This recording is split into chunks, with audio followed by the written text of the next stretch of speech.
Keerthiraj sir, ನಿಮ್ಮನ್ನು ಭೇಟಿಯಾಗಿ ತುಂಬ ಖುಷಿ ಆಯಿತು. ಯಾಕಂದರೆ ಚಿಕ್ಕವಳಿದ್ದಾಗ ನಿಮ್ಮ ಸಿನಿಮಾಗಳನ್ನ ನೋಡ್ಕೊಂಡು ಬೆಳೆದವಳು. ಅವಾಗ ಭಯ ಆಗ್ತಿತ್ತು ಸರ್. ಅಂದರೆ ನಾವು ರಿಯಲ್ಲಾಗೂ ಹಿಂಗೆ ಇರ್ತಾರಾ ಅನ್ನೋ ಒಂಥರ, ಅಂದರೆ ಅವಾಗ ಅಷ್ಟೊಂದು ಅಪ್ಡೇಟ್ ಇರಲಿಲ್ವಲ್ಲ, ಅವ್ರು ರಿಯಲ್ಲಾಗೂ ಹಿಂಗೆ ಇರ್ತಾರಾ ಅನ್ನಿಸ್ತಿತ್ತು. ಸೊ ಹೆಂಗೆ ಸರ್ ನೀವು ಅಲ್ಲಿ ವಿಲನ್ನು ರಿಯಲ್ ಲೈಫಲ್ಲಿ ಇರೋ? ನೀವು ನನಗೆ ತೆರೆ ಮೇಲೆ ನೋಡಿ ಭಯ ಪಡ್ತೀರಾ ಅಂದರೆ ಸಂತೋಷ ಆಗ್ತಿದೆ, ಯಾಕಂದ್ರೆ ಚೆನ್ನಾಗಿ ಆ್ಯಕ್ಟ್ ಮಾಡಿದ್ದೀನಿ. ಎಕ್ಸಾಕ್ಟ್ಲಿ ಸರ್, ವೆರಿ ಟ್ರೂ ಅಲ್ವಾ? ಅದಕ್ಕೆ ಆ ಪಾತ್ರ ಅಷ್ಟೇ, ಆ ಪಾತ್ರ ಪರಕಾಯ ಪ್ರವೇಶ ಅಂತ ಏನು ಹೇಳ್ತೀವಿ, ಅದು ಮಾಡಿದಾಗ ಅದು ಆ ರೀತಿ ಮಾಡಿದಾಗಲೇ ಜನಗಳಿಗೆ ಮೆಚ್ಚುಗೆ ಆಗೋದು, ನೋಡೋರು ಇಷ್ಟಪಡೋದು. ಆಫ್ಕೋರ್ಸ್ ವಿಲನ್ ಅಂತ ಹೇಳಿ ಸ್ವಲ್ಪ ಬೈಕೋಬೋದು, ಏನು ಹಿಂಗೆ ಗೋಳಿಕೊಂತಿದ್ದಾನೆ ಹುಡುಗಿನ ಹೀರೋಯಿನ್ನ ಅಂತ ಹೇಳಿ. ಬಟ್ ಅದೊಂದು ಪಾತ್ರ ಅಷ್ಟೇ, ವಿಲನ್ ಇಲ್ಲದೆ ಯಾವುದೂ ನಡೆಯೋಕ್ಕೆ ಸಾಧ್ಯನೇ ಇಲ್ಲ.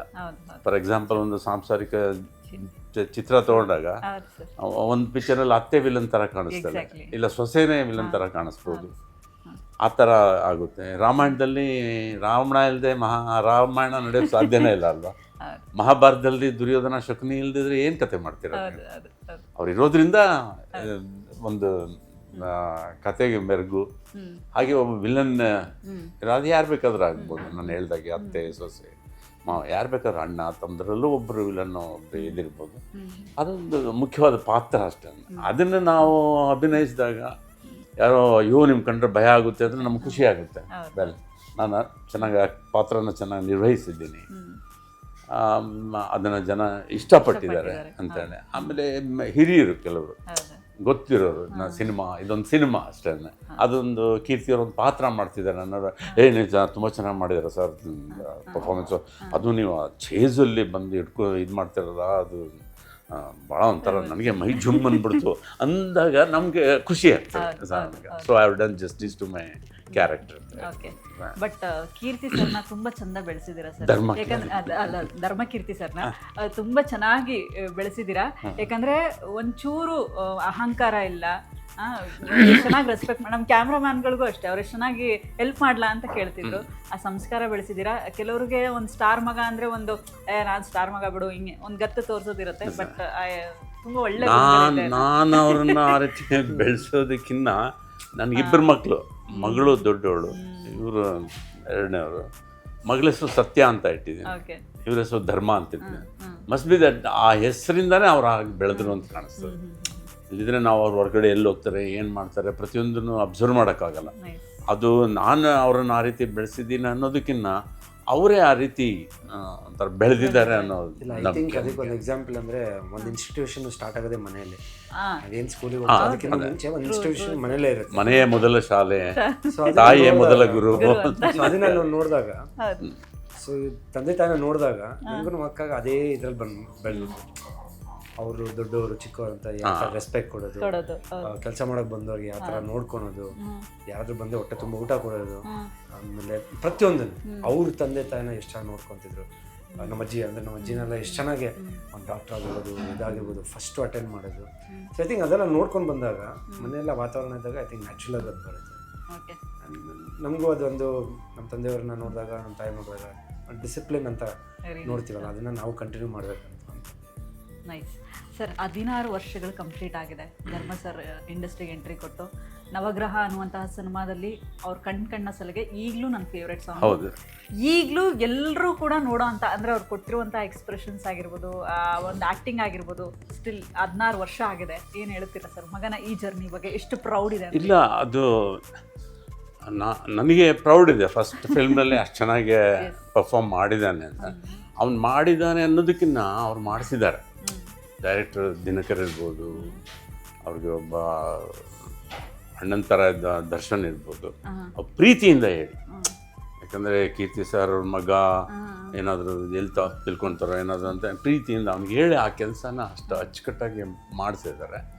ಅವ್ರ ಜೊತೆನಲ್ಲಿ ಮಾಡಿದಂಥ ಶರ್ಮಿಳಾ ಮಾಂಡ್ರವ್ರು ಇರ್ಬೋದು, ಬೇರೆ ಕಲಾವಿದರು, ಖಳನಾಯಕರ ಮಕ್ಕಳು, ವಿನೋದ್ ಇರ್ಬೋದು, ತರುಣ್ ಇರ್ಬೋದು, ನಾಗಿ ಇರ್ಬೋದು, ಸುಜನ್ನು, ಇವರೆಲ್ಲರೂ ಒಂಥರ ದೇವರ್ಲಕ್ಕೆ ಟೀಮ್.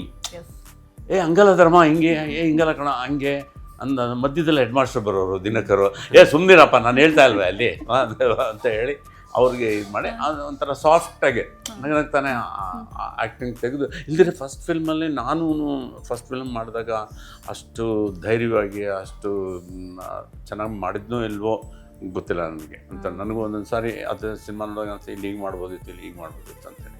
ಇಲ್ಲಿ ಕೆಲಸ ಆ ರೀತಿ ತೊಗೊಂಡಿದ್ದಾರೆ. It's a team work. ಆಮೇಲೆ ಈ ಡೆವಲಪ್ಡ್ ಹಿಮ್ಸೆಲ್ಫ್. ಅದು ಜಿಮ್ಗೆ ಹೋಗೋದಾಗಲಿ, ಬಾಡಿ ಇದು ಮಾಡೋದಾಗಲಿ, ಹೇರ್ ಸ್ಟೈಲ್ ಹೆಂಗಿರಬೇಕು, ಅದು ಡ್ರೆಸ್ಸಿಂಗ್ ಸೆನ್ಸ್ ಇರೋದು, ಅದನ್ನೆಲ್ಲ ಬೇರೆ ಆರ್ಟಿಸ್ಟ್ಗಳನ್ನ ಅಬ್ಸರ್ವ್ ಮಾಡಿ, ಆಮೇಲೆ ಒಂದು ಏನಾದರೂ ಒಂದು ಪಾತ್ರ ಮಾಡಬೇಕಾದ್ರೆ ಅದು ಯಾವುದೋ ಒಂದು ಫಿಲ್ಮ್ ತೆಗೆದು ನೋಡೋದು, ಇದು ಮಾಡೋದು, ಇವ್ರು ಹೆಂಗೆ ಇದೆ, ಸ್ಕ್ರೀನ್ ಸ್ಟ್ಯಾಂಡಿಂಗ್ ಹೆಂಗಿದೆ, ಹೆಂಗೆ ಅವ್ರ ಬಾಡಿ ಲ್ಯಾಂಗ್ವೇಜ್ ಹೆಂಗಿದೆ, ಅದನ್ನೆಲ್ಲ ಅಬ್ಸರ್ವ್ ಮಾಡಿ ಹಿ keeps practising and delivering it. ಇನ್ನು ನವಗ್ರಹ ಸಿನಿಮಾ ಪಾತ್ರಗಳ ಆಯ್ಕೆ ಮಾಡುವಂತಹ ಸಂದರ್ಭದಲ್ಲಿ ನಿಮ್ಮ ಮನೆಗೆ ಬಂದಿದ್ರಂತೆ ದರ್ಶನ್ ಸರ್ ಮತ್ತೆ ಹೌದು ಬಂದ್ಬಿಟ್ಟು ಏನು ಇರೋ ಅಂತ ಕೇಳಿದ್ರಂತೆ. ಸೊ ಹೆಂಗೆ ಅನಿಸ್ತು ಸರ್ ಅವಾಗ? ಇಲ್ಲ ಅವರು ನಮ್ಮ ಮನೆ ಹತ್ರನೇ ಇದ್ದದ್ದು. ನಾವು ಹೋಗುವಾಗ ಬರುವಾಗೆಲ್ಲ ಮೀಟ್ ಮಾಡೋಣ, ಹಾಯ್ ಅಂಕಲ್ ಅವ್ರ ಸಿನಿಮಾ ಹೆಂಗಿದೆಯಮ್ಮ, ಹೆಂಗೆ ಓಪನಿಂಗ್ ಹೇಗಿದೆ, ಇದು ಎಲ್ಲ ಕ್ಯಾಶುವಲ್ ಮಾತಾಡ್ತಾ ಇದ್ವಿ. ಅವ್ರ ತಾಯಿಯವರು ಬಹಳ ನಮಗೆ ಆತ್ಮೀಯರು. ಅವ್ರನ್ನ ಮಾತಾಡೋದೆಲ್ಲ ವಿಷಯನ.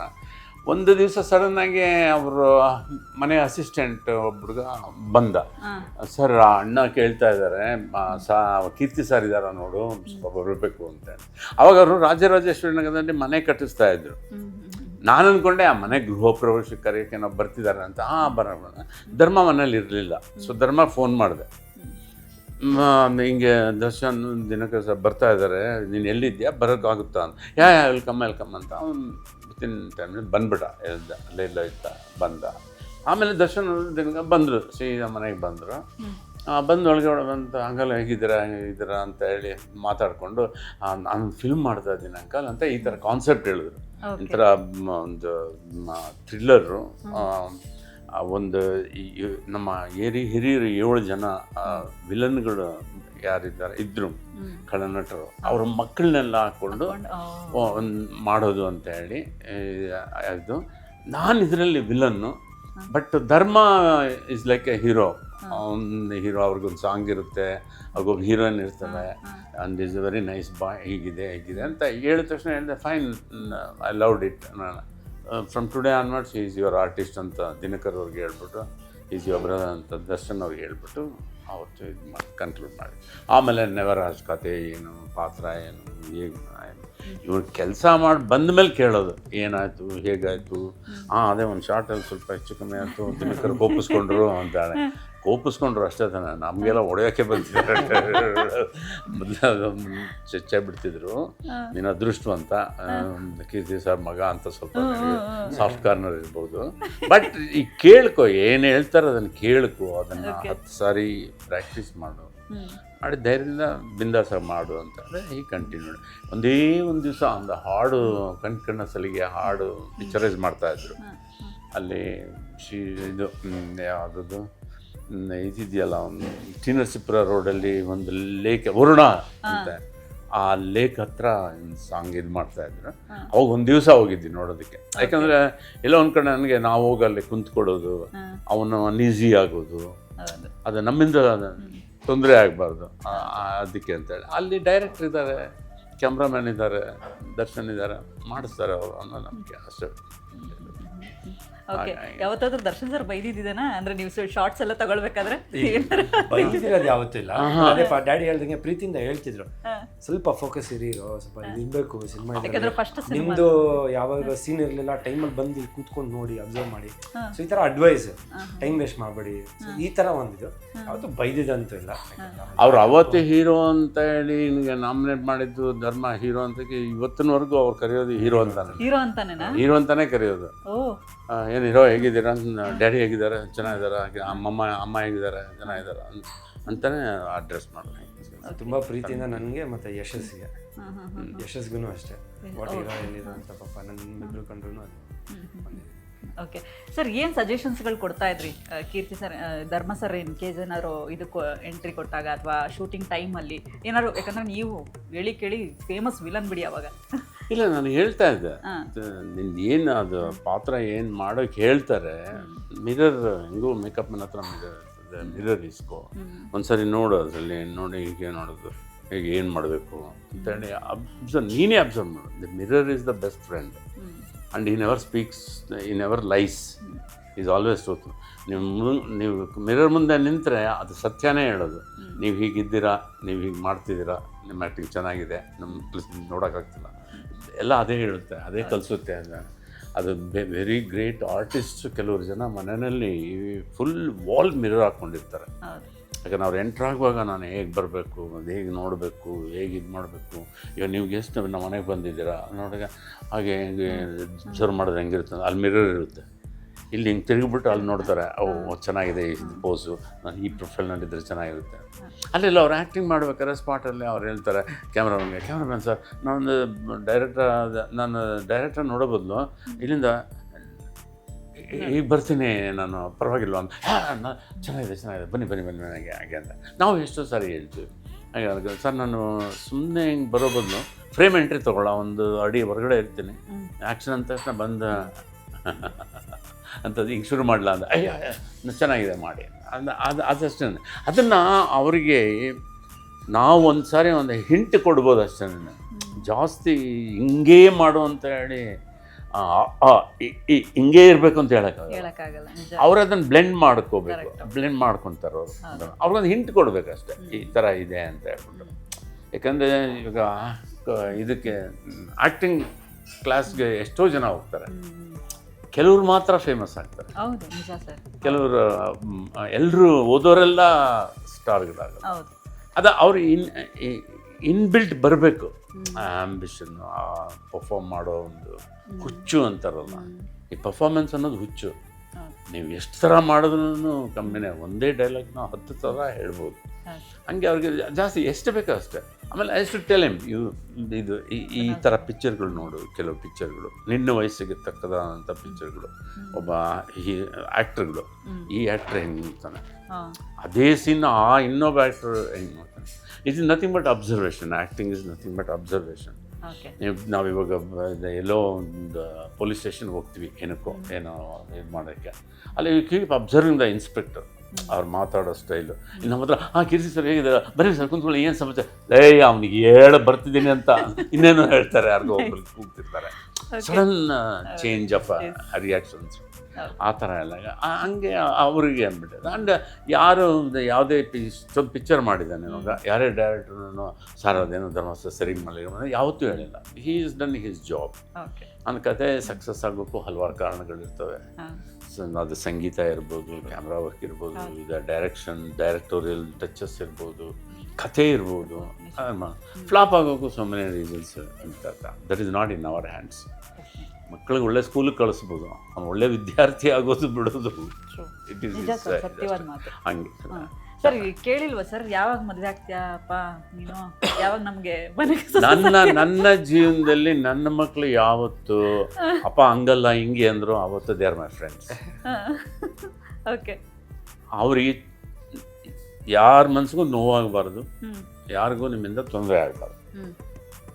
ಯಾರು ನಿಮಗೆ ಬೆರಳು ತೋರಿಸಿ ಇಂಥವನು ಇಂಥವ್ರ ಮಗ ಹೀಗೆ ಅಂತ ಕೆಟ್ಟದಾಗಿ ಮಾತಾಡಬಾರ್ದು. ಆ ಥರ ನಡ್ಕೊಂಡ್ರೆ ಸಾಕು. ಬಾಕಿ ವಿಷಯ ಅವ್ರು ಏನು ಓದಬೇಕು, ಏನು ಮಾಡಬೇಕು, ಎವ್ರಿಥಿಂಗ್ ವಾಸ್ ಲೆಫ್ಟ್ ದೆಮ್. ನಾವಾಗಲಿ ಏನು ಊಟ ಎಷ್ಟು ಬೇಕು, ತಿಂಡಿ ಏನು ಬೇಕು, ಎಲ್ಲಿ ಹೋಗ್ತಾರೆ, ಏನು ಮಾಡಬೇಕು, ಇದು ಮಾಡಬೇಕು, ಅವ್ರು ಸ್ಕೂಲ್ಗೆ ಹೋಗ್ತಾರೆ, ಅವ್ರ ಬಟ್ಟೆ ಬರೀ ಹೆಂಗಿದೆ ಇರ್ತಾ ಹೆಂಗೆ ಇದು ಎಲ್ಲ ಬಿಟ್ಟರೆ, ನೀವು ಯಾವಾಗ ಮದುವೆ ಆಗ್ತೀರಾ, ಯಾವಾಗ ಇಲ್ಲೊಂದು ಹುಡುಗಿನ ನೋಡಿದ್ದೀನಿ ಮದುವೆ ಆಗೋ ಅವೆಲ್ಲ ನಾನು ಕೇಳಲ್ವಾ?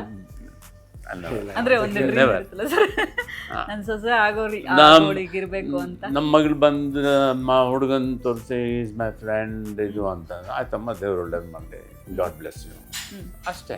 ನೀವು ನೋಡೋ ಅಂತ ಪ್ರಯತ್ನ ಮಾಡಿಲ್ಲ ಏನು ಅಂದ್ರೆ ಒಂದು ಏಜ್ಗೆ ಬಂದ್ಮೇಲೆ? ಇಲ್ಲ ಇವಾಗ ನೋಡೋ ಇದೊಂದು ಬಯೋಡೇಟಾ ಇದೆ ಅಂತ ಆ ಥರದ್ದು ಯಾವುದು ಇದಿಲ್ಲ, ಪ್ರಪೋಸಲ್ ಇಲ್ಲ.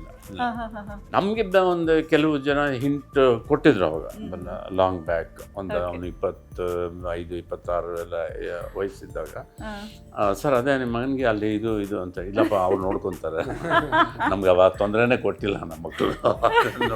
ಅವ್ರು ನೋಡ್ಕೊಂಡು ಬಂದು ಇದು ಅಂದಾಗ ಗಾಡ್ ಬ್ಲೆಸ್ ಅಂತ ಸದಾ ಸುಖಿ ಭವಂತು ಅನ್ನೋದಷ್ಟೇ. ಯಾವ ಕ್ವಾಲಿಟೀಸ್ ಇರಬೇಕು ಸರ್ ಸೊಸೆ ಒಂದು ಅಂದ್ರೆ ಅವ್ರದ್ದು ಕ್ವಾಲಿಟೀಸ್ ಹೇಳಿದ್ರು ಬಿಡಿ ಹೆಂಗಿರ್ಬೇಕು ಅಂತೇಳಿ ಆ ಸೊಸೆ ಅಲ್ಲ ಅಂದ್ಮೇಲೆ ಮುಗೀತಲ್ಲ. ಅಷ್ಟೇ ಅವ್ರಿಗೆ ನಾನೇ ಯಾರು ಕ್ವಾಲಿಟಿ ಒಬ್ಬ ನಾನು ಇವನಿಗೆ ಏನಾದರೂ ತಪ್ಪು ಮಾಡಿದ್ರೆ ಸರಿ ಮಾಡಿದ್ರೆ ಹೇಳ್ಬೋದು ಹೊಗಳ್ಬೋದು ಅಷ್ಟೇ ಗೊತ್ತು. ನಾನು ಓಕೆ ನೀನು ಇಂಥ the beauty of the girl life in the eyes of the holder ಅಂತ ಯಾರು ಪ್ರೀತಿಸ್ತಾರೋ ಅವರ ಕಣ್ಣಲ್ಲಿ ಆ ಹುಡುಗಿಯ ಸೌಂದರ್ಯ ಕಂಡಿರ್ತಾನೆ, ಸೌಂದರ್ಯನ ಕಂಡಿರ್ತಾನೆ.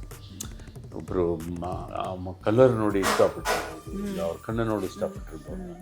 ಒಬ್ಬರು ಕೆಲವು ನೋಡ್ತೀವಿ ಹ್ಯಾಂಡ್ಸಮ್ ಹುಡುಗ, ಅವರು ಸ್ವಲ್ಪ ಬಣ್ಣ ಎಣೆಗೆಂಪು ಬಣ್ಣದ ಹುಡುಗಿನ ಮದುವೆ ಆಗಿರ್ತಾರೆ. ಅದು ಅವರು ಕಂಡಂಥ ಸೌಂದರ್ಯ ಅದು. ಸೊ ನಾವು ಅದಕ್ಕೆ ಅದರಲ್ಲೆಲ್ಲ ಇಂಟರ್ಫಿಯರ್ ಆಗಲ್ಲ. ಯಾವ ಹುಡುಗಿನೂ ನೋಡಕ್ ಮನೆಗೆ ಹೋಗಿಲ್ವಾ ಧರ್ಮ ಅವರು? ಯಾವತ್ತೂ ಮಾಡಿಲ್ಲ. ಇನ್ನು ಮುಂದೆ ಸ್ಟಾರ್ಟ್ ಮಾಡಿ. ಇಲ್ಲ, ಅದು ಮ್ಯಾರೇಜ್ ಫಾರ್ ಮೇಡ್ ಇನ್ ಅನ್ನೋ ಟೈಮ್ ಬಂದಾಗ, ಅದು ಕಂಕಣ ಬಲ ಕೂಡು ಬಂದಾಗ ಅದು ಆಗೈತೆ. ಓಕೆ ಓಕೆ ನಿಮ್ಗೆ ಹೇಳ್ತೀನಿ, ಅದೇ ಮದುವೆ ಆಗುವಾಗ ಹೇಳ್ತೀನಿ ನಿಮ್ಗೆ. ಮದುವೆ ಆಗಿ ನನಗೆ ಹೇಳ್ತೀನಿ. ಇಲ್ಲ, ನಾನು ಇಷ್ಟು ತನಕ ಅದನ್ನ ಕೇಳಿದೆ ಸರ್. ಎಲ್ಲರೂ ಕಾಯ್ತಿದ್ದೀವಿ, ಬಿಗ್ ಬಾಸ್ ಮುಗೀತು, ಒಳ್ಳೆ ಸಿನಿಮಾಗಳು ಮಾಡಿದ್ದೀರಾ, ಈಗ ಒಂದೇ ಇರೋದು ಸರ್ ಬಾಕಿ, ನಿಮ್ಮ ಮದುವೆ ಯಾವಾಗ, ನಿಮ್ಮ ಮದುವೆಗೆ ಬರ್ಬೇಕು ನಾವು ಅಂತ. ಕೆಲವರು ಐ ಮೀನ್ ಅದೇ ಒಂಥರ ಅದೇ ಅವ್ರ ಪ್ಲಸ್ ಪಾಯಿಂಟ್ ಆಗ್ಬಿಡುತ್ತೆ, ಲೇಟಾಗಿ ಮದುವೆ ಆಗೋದೇ. ನಾವು ಬಿಗ್ ಬಾಸ್ ಮನೆಯಿಂದ ಹೊರಗೆ ಬಂದ ತಕ್ಷಣ ಮದುವೆ ಆಗ್ತಾರೆ ಅನ್ಕೊಂಡಿದ್ವಿ. ಯಾಕಂದ್ರೆ ತುಂಬಾ ಜನಕ್ಕೆ ಇಷ್ಟ ಆಗ್ಬಿಟ್ಟಿದ್ರು ಧರ್ಮ ಸರ್, ಅಲ್ವಾ ಸರ್? ಹಂಗಂತ ಎಲ್ಲರನ್ನು ಮದುವೆ ಆಗಬೇಕು ಅದು ಕರೆಕ್ಟ್ ಬಿಡಿ. ಸಿ ಪ್ರೀತಿಸೋದು ಅದನ್ನ ಗುಣಕ್ಕೋಸ್ಕರ ಪ್ರೀತಿಸ್ತಾರೆ. ಸಿ ಎಲ್ಲರೂ ಪ್ರೀತಿ ಮಾಡೋಕ್ಕೋಸ್ಕರ ನಂಗೆ ಅವ್ರನ್ನ ಗೌರವಿಸ್ತಾರೋ ಅಲ್ಲ ಪ್ರೀತಿಸ್ತಾರೋ ಅಂತ ಅಲ್ಲ. ಅವ್ರ ಗುಣ ನೋಡಿ ಅವ್ರಿಗೆ ಇಷ್ಟ ಆಗಿರ್ಬೋದು, ಅವ್ರ ನಡೆ ನುಡಿ ನೋಡಿ ಇಷ್ಟ ಆಗಿರ್ಬೋದು, ಇದಿರ್ಬೋದು. ಅವ್ರಿಗೆ ಆದಂಥ ಒಂದೊಂದು ಇದಿರ್ತದೆ, ಆಸೆಗಳು, ಅದನ್ನು ಚಾಯ್ಸಸ್. ಓಕೆ ಸರ್, ಕೊನೆಯದಾಗಿ ಇತ್ತೀಚೆಗೆ ಒಂದಷ್ಟು ವಿಚಾರಗಳು ಹರಿದಾಡ್ತಾ ಇತ್ತು. ಅಂದರೆ ರಾಜ್ಕುಮಾರ್ ಅವ್ರನ್ನ ನೀವು ತುಂಬ ಹತ್ತಿರದಿಂದ ನೋಡಿದ್ದೀರಾ, ತುಂಬ ನೋಡಿದ್ದೀರಾ, ಎಲ್ಲ ಮಾಡಿದ್ದೀರಾ, ಕೆಲಸ ಮಾಡಿದ್ದೀರಿ. ಚೇತನ್ ಐಮ್ಸ್ ಅವರು ಒಂದಷ್ಟು ಹೇಳಿಕೆಗಳನ್ನು ಪಾಸ್ ಮಾಡ್ತಾರೆ. ಅಂದರೆ 2.5 ಎಕರೆ ಸಮಾಧಿ ಬಗ್ಗೆ ಯಾಕೆ ನನಗೆ ಅದು ಅಷ್ಟೇ ಇದಾಗಲ್ಲ ಅಂತ ಒಂದು ವಿಷಯ. ಯಾಕಂದರೆ ನಾನು ನೋಡಿದ್ದೀವಿ ಅಣ್ಣ ಅವರ ಸಾಧನೆ, ಅವ್ರ ಜೊತೆ ಆ್ಯಕ್ಟ್ ಮಾಡಿದ್ದೀವಿ, ಇದು ಮಾಡಿದ್ದೀವಿ. ಅದು ಒಂಥರ ಅವರು ಈಸ್ ಎ ಒಂದು ಇನ್ಸ್ಟಿಟ್ಯೂಷನ್ ಅವರು ಸ್ವಲ್ಪ. ಅವರು ಚೇತನ್ ಅವರ ಬಗ್ಗೆ ಯಾಕೆ ಮಾತಾಡಿದ್ರು, ಏನು ಮಾಡಿದ್ರು, ಅವ್ರ ಮನಸ್ಸಿನಲ್ಲಿ ಏನಿದೆಯೋ ಅನ್ನೋದು ನನಗೆ ಅದು ಗೊತ್ತಿಲ್ಲ. ಅದ್ರ ಬಗ್ಗೆ sir so nice sir. Thank you sir, thank you so much. Keerthi sir, ತುಂಬ ಖುಷಿ ಆಯಿತು ನಿಮ್ಮನ್ನು ಭೇಟಿಯಾಗಿ. Thank you sir. ಆ್ಯಂಡ್ ಆದಷ್ಟು ಒಳ್ಳೊಳ್ಳೆ ಸಿನಿಮಾಗಳು ಮಾಡಿ, ಒಳ್ಳೊಳ್ಳೆ ಸಿನಿಮಾಗಳ ಮುಖಾಂತರ ನಮ್ಮನ್ನು ಇದೇ ರೀತಿ ಎಂಟರ್ಟೈನ್ ಮಾಡ್ತಾ ಇರಿ sir. Thank you. All the best. God bless.